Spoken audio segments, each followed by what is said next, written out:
ఈరోజు మనం శరనిధి చదరంగం బేతాళ కథ చెప్పుకుందాం. పట్టు వదలని విక్రమార్కుడు చెట్టు వద్దకు తిరిగి వెళ్ళి చెట్టుపై నుంచి శవాన్ని దించి భుజాన వేసుకొని ఎప్పటిలాగే మౌనంగా శ్మశానం కేసి నడవసాగాడు. అప్పుడు శవంలోని బేతాళుడు, రాజా, ఇంత అర్ధరాత్రి వేళ శ్మశానంలో అలుపు సొలుపు లేకుండా నన్ను మోస్తూ నీ అమూల్యమైన కాలాన్ని వ్యర్థం చేసుకుంటున్నావని భావిస్తున్నాను. నీ శ్రమంతా చివరకు ఎందుకు కొరగాకుండా పోతుందేమో అని నా అనుమానం. కొంతమంది వ్యక్తులకు కొన్ని క్రీడలపై చాలా మక్కువ ఉంటుంది. చదరంగ ప్రియుడైన శరనిధి అనే రాజు ఒక గంధర్వుడితో ఆడి గెలిచిన పందెం మూలంగా అతను తిరిగి యవ్వనవంతుడయ్యే సువర్ణావకాశాన్ని మందబుద్ధితో జారవిడుచుకున్నాడు. ఆయన కథ చెబుతాను, శ్రమ తెలియకుండా విను అంటూ ఇలా చెప్పసాగాడు. మధువనిని పాలించే శరనిధికి చదరంగం అంటే ప్రాణం.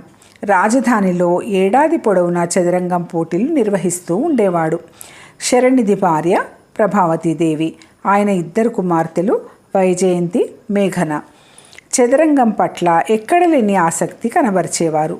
ఇలా ఉండగా ఒక పున్నమి నాటి రాత్రి వైజయంతి, మేఘన ఉద్యానవనంలో చంద్రశిలా వేదికపై కూర్చుని చదరంగం ఆడసాగారు. ఆ సమయంలో ఆకాశయానం చేస్తూ సమీరుడు అనే గంధర్వుడు ఈ దృశ్యం చూసి ముచ్చటపడి రథాన్ని ఉద్యానవనంలో దింపాడు. తర్వాత అదృశ్య రూపంలో ఉండి వైజయంతి ఆటలో నెగ్గగానే వారి ముందు ప్రత్యక్షమై, ఆహా, అద్భుతంగా ఆడావు వైజయంతి అని మెచ్చుకున్నాడు. అకస్మాత్తుగా తమ ఎదుట పడిన గంధర్వుణ్ణి చూసి యువరాణులు అయోమయంలో పడ్డారు. గంధర్వుడి మాయాజాలం నుంచి మొదట తేరుకున్న వైజయంతి, గట్టి కాపలా ఉన్న ఈ ఉద్యానవనంలోకి ఎలా రాగలిగారు అని ప్రశ్నించింది. నా పేరు సమీరుడు, గంధర్వుణ్ణి, చదరంగ ప్రియుణ్ణి. వెన్నెల్లో రథం మీద గగన విహారం చేస్తూ మిమ్మల్ని చూసి కిందికి దిగాను. అభ్యంతరం లేకపోతే మీలో ఒకరితో చదరంగం ఆడాలని ఉన్నది అన్నాడు. ఇందుకు వైజయంతి సరేనని తల ఊపింది. వెంటనే ఆట ప్రారంభమైంది. అరఘడియ కాలంలోనే గంధర్వుడు వైజయంతిని ఓడించి మేఘన వైపు తల తిప్పి, నీకు ఆడాలని ఉన్నదా అని అడిగాడు. ఎలాగూ తాను ఓడిపోతానని తెలిసిన గంధర్వుడితో ఆడిన అనుభవం ఒక అపూర్వమైన స్మృతిగా ఉంటుందని భావించి తలూపింది మేఘన. ఆట ఆరంభమైంది. మేఘన ఎంతో జాగ్రత్తగా ఆచితూచి ఎత్తులు వేయసాగింది. అయితే 10 ఎత్తుల్లో గంధర్వుడు మేఘనను చిత్తుగా ఓడించి, చూసావా నా కౌశలం అన్నట్టు చిరునవ్వు నవ్వాడు. వచ్చే పున్నమికి ఇదే సమయానికి మళ్ళీ వస్తాను, మరొకసారి ఆడదాం అని చెప్పి గంధర్వుడు రథం వైపు నడిచాడు. యువరాణులిద్దరూ కొంత ఆలస్యంగా అంతఃపురానికి రావడం చూసి మహారాణి, ఏమిటింత ఆలస్యం, ఇంతసేపు ఉద్యానవనంలో చదరంగం ఆడుతూ కూర్చున్నారన్నమాట అంటూ చిరుకోపంతో మందలించింది. మేఘన తల్లి మాటలు పట్టించుకోకుండా, అమ్మ, ఒక గంధర్వుడు నాతో అక్కతో చదరంగం ఆడాడు అన్నది. కుమార్తె మాటలకు ప్రభావతీదేవి, అవురా, నిజమేనా అని ఆశ్చర్యపోతూ వైజయంతిని ప్రశ్నించింది. అవునమ్మా, మేఘన చెప్పింది నిజమే. రాబోయే పున్నమి నాడు మళ్ళీ వస్తానని చెప్పి వెళ్ళాడు అని బదులిచ్చి తల్లి సందేహాన్ని నివృత్తి చేసింది వైజయంతి. ఇంతలో రాజు శరనిధి అక్కడికి వచ్చాడు. రాణి ఆయనకు గంధర్వుడు యువరాణులతో చదరంగం ఆడిన విషయం చెప్పింది. ఇది విన్న శరనిధి అబ్బురపడిపోతూ కుమార్తెల ద్వారా వివరంగా అంతా తెలుసుకొని, అయితే గంధర్వుడు మళ్ళీ వస్తాడన్నమాట అని ఏదో ఆలోచించసాగాడు. చూస్తూ ఉండగానే మళ్ళీ పున్నమి వచ్చింది. తొలిజాము గడుస్తూ ఉండగా వైజయంతి, మేఘనలు ఎప్పటిలా చంద్రశిలా వేదికపై కూర్చున్నారు. రాజదంపతులు దాపులనున్న మరుమల్లె పొదమాటున నిలబడి ఆసక్తిగా గంధర్వుడి రాక కోసం చూడసాగారు. కొద్దిసేపట్లో గంధర్వుడు ఆకాశం నుండి రథంలో ఉద్యానవనంలో దిగుతూనే మరుమల్లె పొద వైపు దృష్టి సారించి, శరనిధి, పట్టపు దేవేరితో పూపొద మాటను నిలబడడం ఎందుకు? నీకు అభ్యంతరం లేకపోతే నీతో చదరంగం ఆడాలని ఉన్నది అన్నాడు చిరునవ్వుతో. గంధర్వుడు స్వయంగా ఆహ్వానించడంతో శరనిధి సంతోషంగా అంగీకరించాడు. రాజు, సమీరుడు చంద్రశిలా వేదికపై ఎదురుబొదురుగా కూర్చున్నారు. పక్కన ప్రభావతీదేవి, వైజయంతి, మేఘనలు ఆసీనులయ్యారు. పోటీ అంటే ఏదైనా పందెం ఒడ్డితే ఆసక్తిగా ఉంటుంది. ఏమంటావు అంటూ సూచన చేశాడు పావుల్ని సర్దుతూ సమీరుడు. ఆ ప్రశ్న విని శరణిధి అయోమయంగా, మరైతే పందెంగా ఏమొడ్డాలంటావు అని అడిగాడు. అప్పుడు గంధర్వుడు, నేను పోటీలో ఓడిపోతే నా గంధర్వ మహిమ వల్ల నడిప్రాయంలో ఉన్న నిన్ను మళ్ళీ నవయవ్వనునిగా చేస్తాను. నువ్వు ఓడిపోతే నీ కుమార్తెలలో ఒకరిని నాకిచ్చి వివాహం చేయాలి. సమ్మతమేనా అన్నాడు. రాజు ఆలోచనలో పడ్డాడు. తాను ఓడిపోతే ఎంతో యోగ్యుడైన గంధర్వుడు తనకు అల్లుడవుతాడు. తాను గంధర్వుడిపై గెలిస్తే వృద్ధాప్యం ముంగిట ఉన్న తను తిరిగి యవ్వనవంతుడు అవుతాడు. ఓడినా గెలిచినా తనకే మేలు జరుగుతుంది అనుకుంటూ సంబరపడ్డాడు. అదే సమయంలో యువరాణులిద్దరూ తమ తండ్రిని గంధర్వుడు ఓడిస్తే తామిరువురిలో ఎవరిని పాణిగ్రహణం చేస్తాడో అని మదనపడసాగారు. ఇక రాణి ఆలోచనలు వేరుగా ఉన్నాయి.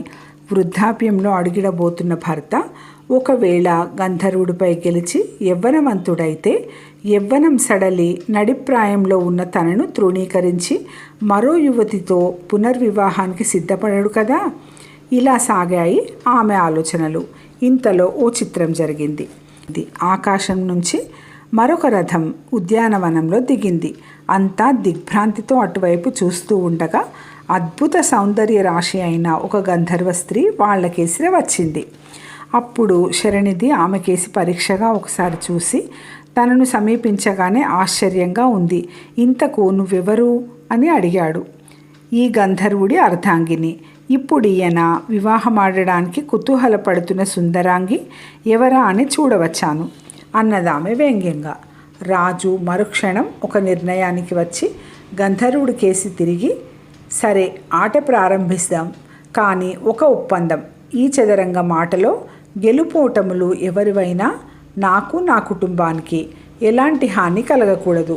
ఇందుకు సమ్మతమేనా అని అడిగాడు.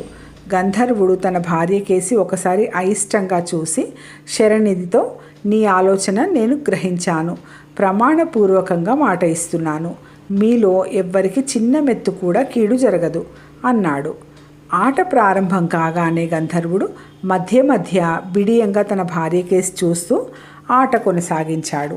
ఆటలో గంధర్వుడి భార్య రాజు శరణిధికి పరోక్షంగా సాయపడింది. గంధర్వుడు ఓడిపోయాడు. దీనికి ఖిన్నుడైన గంధర్వుడు శరణిధిని యవ్వనవంతుణ్ణి చేయటానికి ఏదో మంత్రం పఠించబోగా ఆయన, నాకు ఏ యవ్వనమూ అవసరం లేదు అన్నాడు. బేతాళుడు ఈ కథ చెప్పి, రాజా, శరణిధి ప్రవర్తనలో ఏదో తెలియని సందిగ్ధము, చపలత్వము ఉన్నవని తెలుస్తూనే ఉన్నది కదా. రాజు చదరంగంలో ఓడినా గెలిచినా లాభదాయకంగా ఉండే పందాన్ని గంధర్వుడు పేర్కొనడం శరణిధి అదృష్టం. తీరా పందెం గెలిచాక యవ్వనం వద్దనటం చపలత్వం కాదా? ఒకవేళ రాజు పందెంలో ఓడి ఉంటే తమ కుమార్తెలలో ఒకరిని గంధర్వుడికిచ్చి వివాహం జరిపించాల్సి వచ్చేది కదా. ఈ సందేహాలకు సమాధానం తెలిసి కూడా చెప్పకపోయావో నీ తల పగిలిపోతుంది అన్నాడు. దానికి విక్రమార్కుడు, మానవ సహజమైన బలహీనతతో రాజు శరణిధి సమీరుడు పందెం సూచించినప్పుడు గెలిచినా ఓడినా తనకే లాభమని సంబరపడ్డ మాట నిజం. అయితే మానవ సహజమైన బలహీనతతో రాజు శరణిధి సమీరుడు పందెం సూచించినప్పుడు గెలిచినా ఓడినా తనకే లాభమని సంబరపడ్డ మాట నిజం. అయితే ఆట మొదలు కాకముందే గంధర్వుడి భార్య తన భర్త సమీరుడి అసలు రంగు బయటపెట్టింది. ఒకవేళ పందెంలో తాను ఓడిపోయి తన కుమార్తెలలో ఒకరిని గంధర్వుడితో వివాహం జరిపించి ఉంటే ఎంత అనర్థం జరిగి ఉండేదో శరణిధి గ్రహించాడు. అయితే గంధర్వుడి మూలంగా తాను యవ్వనవంతుడైన భవిష్యత్తులో వచ్చే సమస్యల్ని కుశాగ్ర బుద్ధి కలిగిన ఆయన గ్రహించగలిగాడు. తన కుమార్తెల వయసుకు తాను వస్తే వాళ్ళు తనను తండ్రిగా ఎలా భావించగలరు? అదేవిధంగా తన పట్టపురాణి నడిప్రాయంలో ఉండి తానేమో మిసియవనంలో ఉంటే ఇద్దరు ప్రజల దృష్టిలో నవ్వుల పాలుకారా? ఇందువల్ల శరణిధి తీసుకున్న నిర్ణయంలో సందిగ్ధము, చపలత్వము అంటూ ఏమీ లేవు అన్నాడు. రాజుకు ఈ విధంగా మౌనభంగం కలగగానే బేతాళుడు శవంతో సహా మాయమై తిరిగి చెట్టెక్కాడు. కథ సమాప్తం. ఈ కథ మీకు నచ్చిందనే అనుకుంటున్నాను. నచ్చినట్టయితే లైక్ చేసి మర్చిపోకుండా సబ్స్క్రైబ్ చేసుకోగలరు. అలాగే మీ ఆత్మీయులతో ఈ కథను పంచుకోగలరు. ధన్యవాదాలు.